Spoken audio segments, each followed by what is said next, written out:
The grand hall of the Galactic Council shimmered with the light of countless stars refracted through crystalline walls. Delegates of all shapes and colors filled the chamber, their forms ranging from gaseous beings encased in containment suits to spindly creatures whose limbs twitched in rhythm to an alien heartbeat. At the center, a hovering platform illuminated Dr. Solivar, the renowned scientist from the Etherian species, whose elongated head and four glassy eyes reflected the council's impatience. Ladies, gentlemen, and other esteemed entities of the galaxy, Solivar began in a voice that reverberated unnaturally. I come before you today not with discovery, but a dire warning. Earth's coffee, a seemingly innocuous brew, poses an existential threat to alien physiology and societal order. Its continued trade risks chaos on an intergalactic scale. The murmur that rippled through the chamber was a low, resonant hum, like an orchestra of discontent. The translator device at Jack Moreau's side rendered the sound into words, but he didn't need it. He could feel the unease in the air, the way antennae bristled and appendages clenched. Leaning back in his chair, Jack tilted his head, regarding Solivar with a mixture of curiosity and amusement. Jack had been Earth's representative to the Council for 3 years now. It was an assignment fraught with diplomatic wrangling, endless regulations, and occasional absurdity. But this was new. A war on coffee.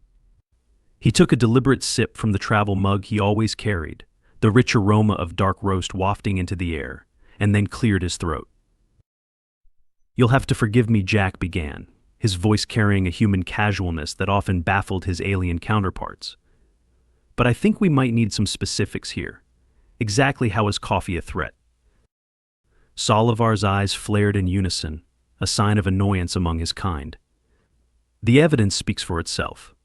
A shipment of coffee from Earth arrived at Station Palix 7 3 cycles ago. The crew of the cargo ship, curious about its allure, consumed it. What followed was nothing short of catastrophic. Their metabolic systems were overwhelmed. Energy levels spiked uncontrollably.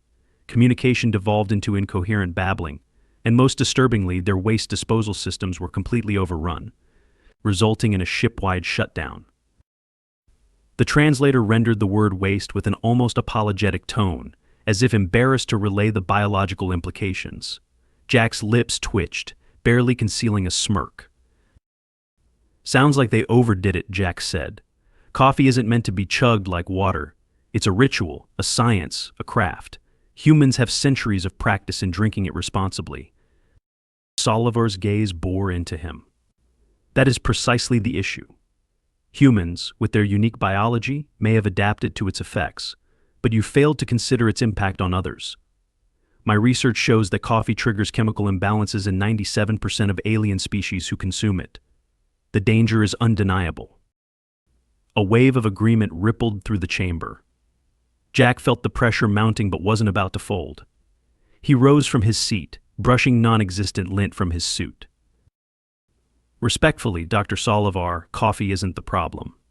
Lack of moderation is. If I gave a child access to a chocolate factory, they'd eat themselves sick. Does that mean chocolate is inherently evil? No. It means the child needs guidance. Coffee is a cornerstone of human culture. It fuels our mornings, sparks innovation, and quite frankly, keeps us sane during these interminable council meetings.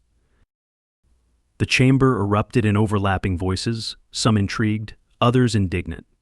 Jack let it simmer for a moment before continuing. I propose we conduct a demonstration. Let's clear this up once and for all. We'll host a tasting session here at the Earth Embassy. Let your delegates experience coffee under controlled conditions.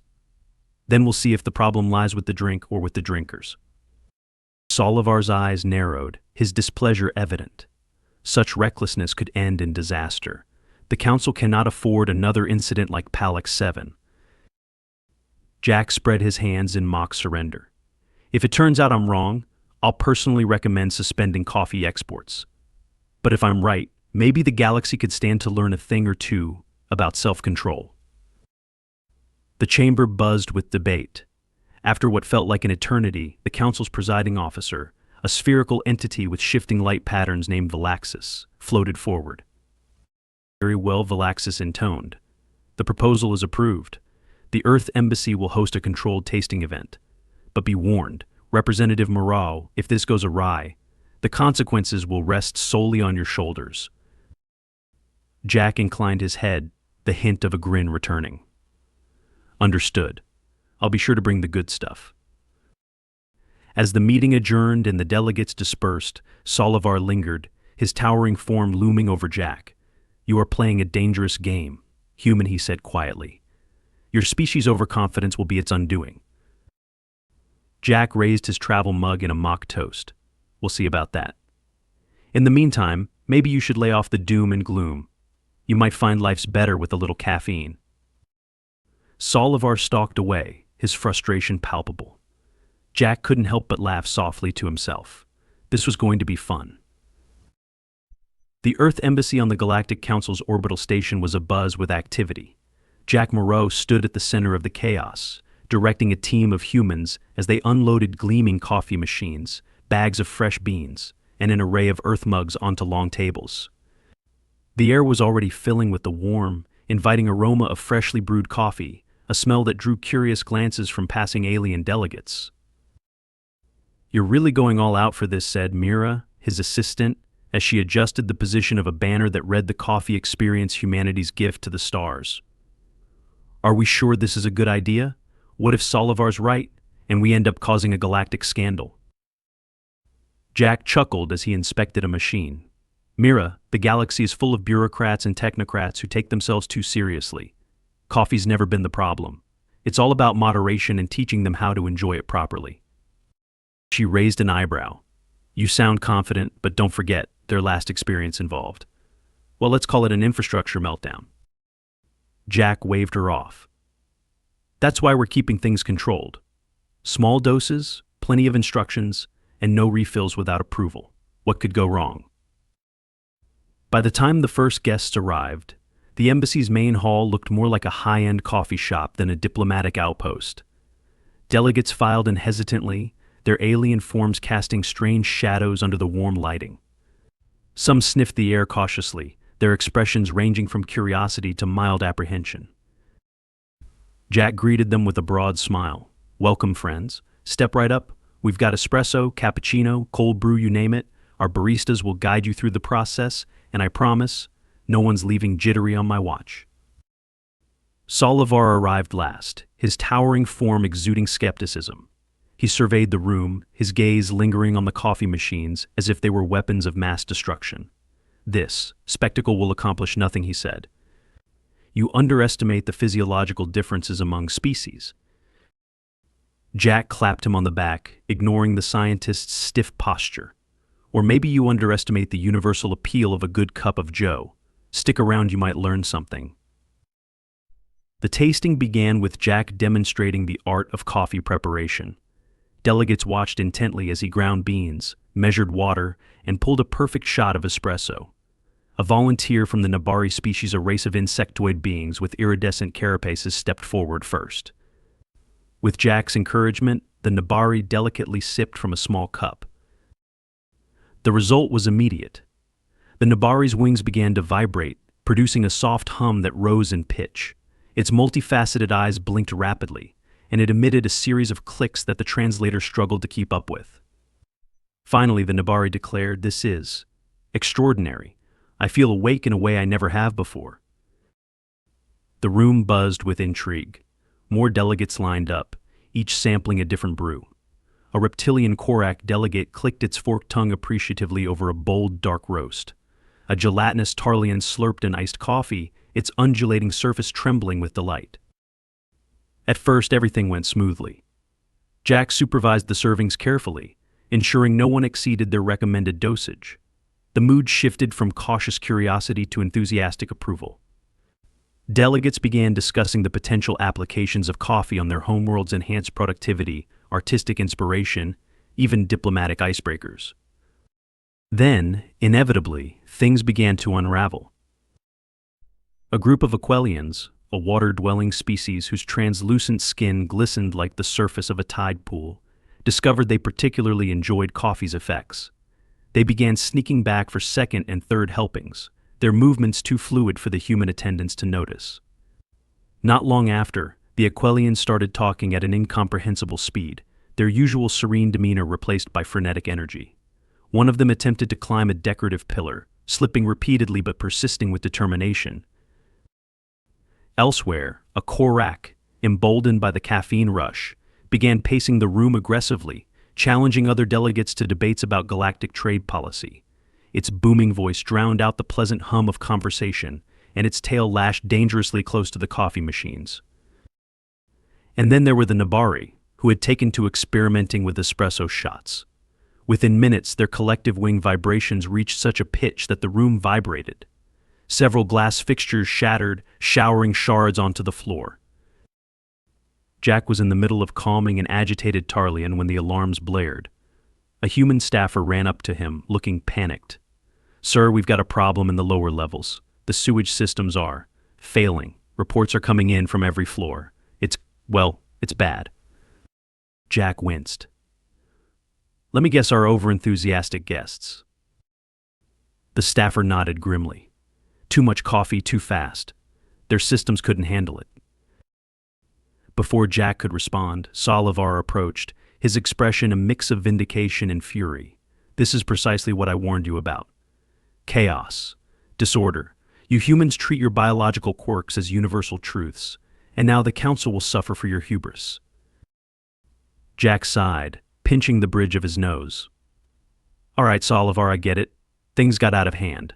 But let's not overreact." Salivar's voice rose, drawing the attention of the jittery delegates. "This embassy has become a hazard. I will see to it that coffee is banned across the galaxy before this madness spreads further." Jack took a deep breath, willing himself to stay calm. The room was a mess, filled with hyperactive aliens, vibrating Nabari, and the distant sound of plumbing disasters. Still, he wasn't about to back down. "Let's not make any rash decisions," Jack said, raising his voice to cut through the noise. "We're dealing with first-timers here. Sure, there's been a learning curve, but that doesn't mean coffee itself is the issue. Give me a chance to clean this up, and I'll show you how we humans turn chaos into opportunity." Salivar glared at him, unimpressed. "You have one cycle to restore order and prove your point, Moreau. If you fail, the Council will act decisively and coffee will never leave Earth again." Jack nodded, determination hardening his expression. "Challenge accepted. Let's fix this mess and teach the galaxy what coffee's really about." Jack stood at the head of the hastily arranged cleanup operation, issuing orders to his team while trying to ignore the muffled sounds of emergency repairs in the lower levels. Somewhere down there, alien engineers were frantically patching the station's compromised sewage system, their complaints about Earth's cursed beverage occasionally audible over the comms. Mira handed Jack a data slate. "Status report. Damage control is underway, but word's spreading fast. Valaxis has called for an emergency session tomorrow to discuss the coffee crisis. You'll need more than charm to turn this around." Jack grimaced. Thanks for the pep talk. He glanced at the room, now less of a lively coffee bar and more of a caffeine-fueled disaster zone. The Nabari delegation, wings finally still, had been corralled into a quiet corner. The Korak delegate, still pacing but slightly less confrontational, was being placated with decaf tea. Jack sighed. "All right, time for the speech of my life." The next day, the Galactic Council chamber was more crowded than usual. Word of the fiasco had spread, drawing delegates who rarely attended in person. The atmosphere was charged, a mix of curiosity, irritation, and lingering jitteriness from those who had partaken in yesterday's event. Jack entered with a sense of purpose, Mira trailing behind him with a box of fresh coffee samples. He made his way to the central platform, meeting Salivar's unrelenting glare with a faint, confident smile. The presiding officer, Valaxis, floated forward, its light patterns shifting to convey displeasure. "Representative Moreau, the Council is deeply concerned about the events that transpired at your embassy. Your demonstration has only underscored the dangers Dr. Salivar warned us about. What do you have to say for yourself?" Jack stepped onto the platform, placing his hands on the railing. "Esteemed delegates, I won't deny that yesterday didn't go as planned. Mistakes were made. Sewage systems were, unfortunately, overwhelmed. But let's not lose sight of the bigger picture. This wasn't about the dangers of coffee, it was about the dangers of inexperience." The chamber filled with murmurs, and Jack let them settle before continuing. Humans have been drinking coffee for centuries. It's not just a drink, it's a part of our culture, our history, our identity. We've learned how to enjoy it responsibly. Yes, aliens experience side effects, but that's because they approached it without context or guidance. The issue isn't coffee, it's understanding. Salivar rose, his towering form commanding attention. Understanding? You speak as though the fault lies with us for consuming your volatile brew.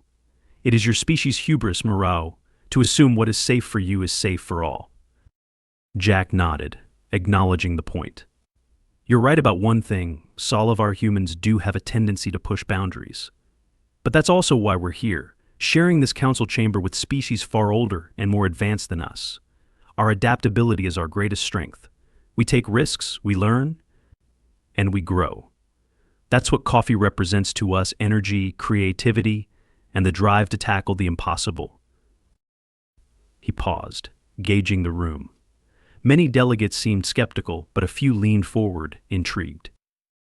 I propose a solution, Jack said. Instead of banning coffee, let us establish a cultural exchange program. Humans will teach alien delegates how to consume coffee responsibly, its preparation, its effects, and most importantly, its limits. Think of it as a chance to strengthen interspecies understanding through shared experience. Valaxis emitted a low hum. This council does not exist to experiment with reckless indulgences, Representative Moreau. The consequences of failure could be significant. Jack raised a hand. Failure or progress? Look, I get it, coffee can be intense, but so can life, diplomacy, and innovation. Isn't this what the council stands for? Collaboration, mutual growth, and exploring the unknown. The murmurs in the chamber grew louder, and Valaxis seemed to deliberate. Salivar, however, wasn't finished. Even if we accept this absurd program, what guarantees do we have that it won't result in more chaos? Your species thrives on disorder, Moreau. Jack's grin returned. We thrive on finding order within it. Give me a chance, Salivar. One cycle of the program. If it fails, I'll personally ensure coffee is banned from galactic trade. But if it succeeds, well, you might just find yourself enjoying a cappuccino someday. The chamber fell silent as Valaxis consulted its advisors. After what felt like an eternity, it turned back to Jack. The council accepts your proposal. One cycle will be granted to establish this. Cultural exchange. If, after this period, the council finds the risks outweigh the benefits, coffee trade will be permanently suspended. Salivar muttered something under his breath, but said nothing further. Jack bowed slightly. Thank you. I won't let you down. As the session adjourned, Mira approached Jack with a skeptical expression. You realize you've just signed yourself up for the galaxy's strangest teaching gig, right? Jack laughed, clapping her on the shoulder. Relax, Mira. Teaching aliens to drink coffee? Piece of cake. What could possibly go wrong? Mira groaned. You really have to stop saying that. The program began with cautious optimism. Jack and his team converted a wing of the Earth Embassy into a coffee education center complete with training stations, instructional holovids, and a dedicated space for testing. Delegates from across the galaxy volunteered or were coerced by their governments to participate. Jack personally greeted each of them, from the jittery Nabari who returned, despite their earlier mishaps, to the stoic Korak delegate who looked ready to spar with a barista. The first lesson was simple: understanding moderation. Step 1, Jack said, addressing the room of wide-eyed aliens, is to start small. A single shot of espresso, not a bucket of cold brew. And definitely no adding 4 shots of syrup on your first try. The delegates listened intently as Jack demonstrated the perfect pour-over technique. He emphasized the importance of savoring the aroma, taking measured sips, and pairing the drink with snacks to balance the effects. The human staff walked among the delegates, ensuring no one chugged their sample or attempted to sneak seconds. At first there were hiccups. An overly enthusiastic Aquelian managed to knock over an entire pot of freshly brewed coffee, causing a minor flood that had to be mopped up by an exasperated intern. A gelatinous Tarlian accidentally absorbed its cup into its body, requiring Jack to figure out how to extract the liquid without causing offense. But gradually, the participants began to grasp the art of responsible consumption. Over the next several weeks, the program expanded. Jack introduced them to different coffee styles, from the smooth richness of a latte to the invigorating chill of a nitro cold brew. Delegates learned how to grind beans, operate machines, and even create latte art a skill the Nabari excelled at, using their vibrating wings to form intricate patterns in the foam. Word spread quickly. News reports hailed the program as a surprising success. Aliens who had initially dismissed coffee as a human oddity began to see its potential. Productivity surged among participants, who claimed the beverage sharpened their focus and sparked creative breakthroughs. Even Solivar, ever the skeptic, couldn't entirely dismiss the results. Though he avoided the coffee education center, he was often seen hovering near the edges of events, observing with thinly veiled curiosity. Jack made a point to send him a sampler of Earth's finest blends, along with a handwritten note, just in case you want to see what all the fuss is about. As the program continued, unexpected innovations began to emerge. A delegate from the Garith Collective, inspired by coffee's energizing properties, proposed a caffeine-based propulsion system for long-range starships. The Nabari developed a vibrating cup holder designed to maintain coffee at the perfect drinking temperature. Even the Tarlian, whose digestive mishap had initially caused chaos, contributed by inventing a gelatinous filter that eliminated impurities from brewed coffee. The final test came at the end of the cycle, a grand coffee symposium hosted at the council chamber. Delegates presented their findings, shared their experiences, and demonstrated the practical applications they'd developed. The atmosphere was electric, the air tinged with the scent of countless brewing stations. Jack stood at the podium, watching as Valaxis floated forward to address the gathering. The presiding officer's light patterns shifted in a way Jack had learned to recognize as cautious approval. "The council has reviewed the results of the coffee education program," Valaxis said, its voice resonating throughout the chamber. "It is clear that while challenges remain, the potential benefits outweigh the risks. Coffee, as Representative Moreau has demonstrated, is not merely a beverage. It is a bridge between cultures, a catalyst for innovation, and a testament to humanity's adaptability." The chamber erupted in applause, tentative at first, but growing in enthusiasm. Even Solivar, seated stiffly among his peers, gave a reluctant nod. Jack couldn't resist.